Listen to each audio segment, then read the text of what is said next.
Kekalahan yang diderita Indonesia atas Libya benar-benar layak dijadikan pelajaran. Sebab semua juga tahu kalau 4 gol yang bersarang ke gawang Syahrul Trisna murni karena blunder para bek. Nah, dari semua itu jelas nama Justin Hubner lah yang paling disorot. Maklum, selain ini adalah laga debutnya buat timnas senior, statusnya sebagai pemain Wolf pun juga menjadi salah satunya. Dan sialnya, Justin justru melakukan 2 blunder fatal di laga ini, sesuatu yang membuat dirinya mendapatkan ejekan dari media Vietnam, The Tao 247. Namun di satu sisi pelatih Libya, Milutin Sredojevic, mengakui jika timnya hanya beruntung. Sebab ya tadi, secara permainan terutama di babak kedua, Indonesia terbukti lebih oke. Alhasil di pertemuan kedua nanti, Sredojevic memastikan kalau laga akan berjalan berbeda karena kemungkinan Indonesia akan memainkan skuad yang lebih komplit.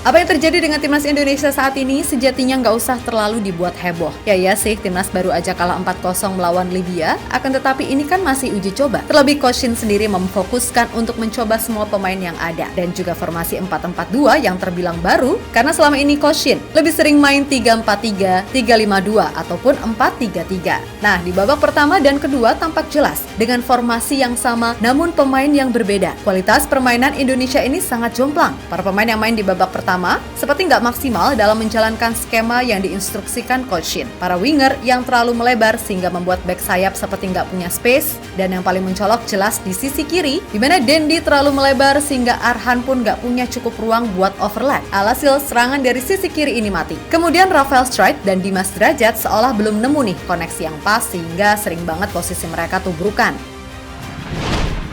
Nah, di babak kedua, saat Coach Shin mengganti 10 pemain sekaligus, di mana nama-nama macam Marcelino, Ivar Jenner, Justin Hubner, dan Jordi Amat main, praktis membuat aliran bola jauh lebih cair. Namun sayangnya, ketika bola udah sampai depan seringkali deadlock. Kendati Indonesia sempat menciptakan peluang berbahaya melalui Adam Alis dan 1 gol yang dianulir karena offside. Yap, harus diakui keberadaan Ivar Jenner dan Marcelino di lini tengah mampu memberikan warna lain. Akan tetapi, kelihatan banget kalau kedua pemain ini belum mencapai match fitness yang maksimal karena baru pulih dari cedera. Nah, sialnya Justin Hubner yang sepanjang laga mainnya begitu apik justru melakukan 2 blunder fatal. Plus ia seperti masih belum nemu nih chemistry dengan Jordi Amat yang di laga ini juga tampak masih belum 100% bugar sehingga reaksinya masih lambat dan membuat 1 blunder di akhir.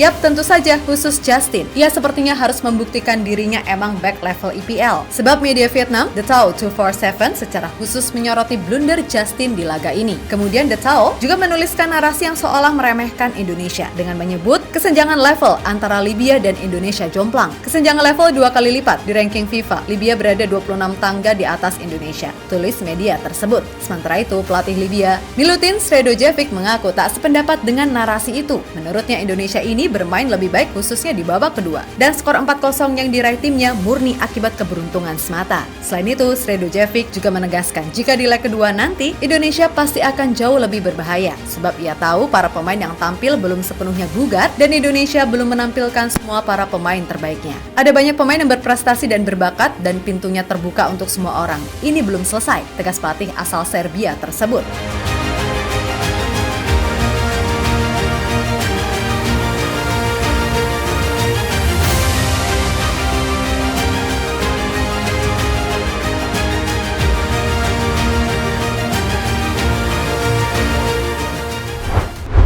Yap, mengacu dari pernyataan Sredojevic, emang sih laga ini ibaratnya hanya dijadikan Coach Shin melihat apa yang kurang dari tim ini. Dan kemungkinan di pertemuan kedua nanti Coach Shin akan memainkan para pemain terbaiknya. Mungkin hanya Elkan aja nih yang kemungkinan baru bisa main saat melawan Iran. Akan tetapi, pemain seperti Asnawi, Sandy Walsh, Saint Patinama juga belum main. Lalu siapa tahu trio Ivar Jenner, Marcelino, dan Klok juga bakal dimainkan bersama. Dan sepertinya kita semua sepakat kalau di sektor depan, duet Rafael Streit dan Ramadan Sananta sangat dinantikan. Kemudian di sektor belakang ini, Justin Hubner dan Jordi Amat kemungkinan juga bakal dimainkan lagi agar mereka segera menemukan chemistry. Toh, jika ada yang menghujat khususnya Justin, sebaiknya melek dulu deh, karena blunder dalam sepak bola itu bisa terjadi pada siapapun dan secara kualitas, Justin tentu bukan pemain ecek-ecek.